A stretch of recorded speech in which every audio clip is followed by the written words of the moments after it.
Over the weekend, former New York City Police Department Commissioner Bernie Kerik tweeted this: "If a cop or FBI agent planted evidence or falsified information to indict or charge a suspect, they'd be arrested.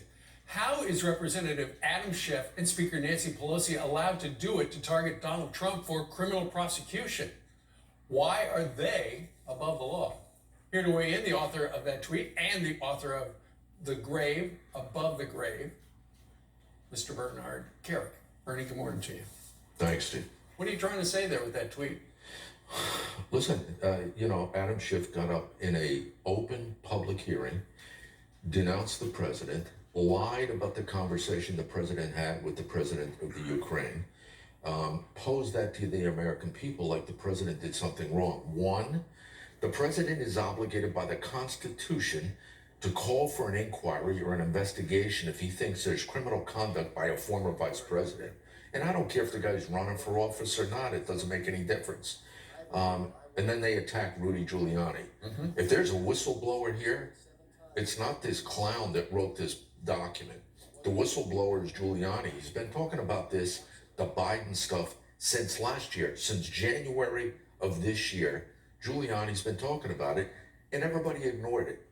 Well, and now the Biden camp is saying, hey, to the networks, you shouldn't have Rudy on alone. If you do, if you're going to book him, you should have a campaign surrogate on to answer whatever he says.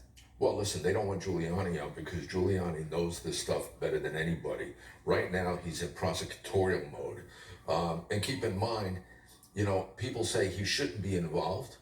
He was the counsel for the president of the United States during the biggest witch hunt in U.S. history. It's his job to investigate the allegations that were talked about with regard to Ukraine and Russia. That's his job. He was supposed to conduct investigations to defend the president. And during those investigations, during his inquiries, this is the stuff that came out.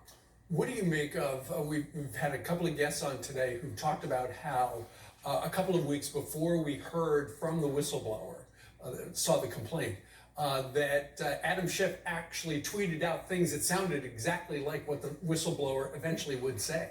Well, I think you're going to see a couple things, and I can't wait for these so-called hearings because I think you're going to find out there was communications between the congressional staff and the alleged whistleblower. I don't like calling him a whistleblower.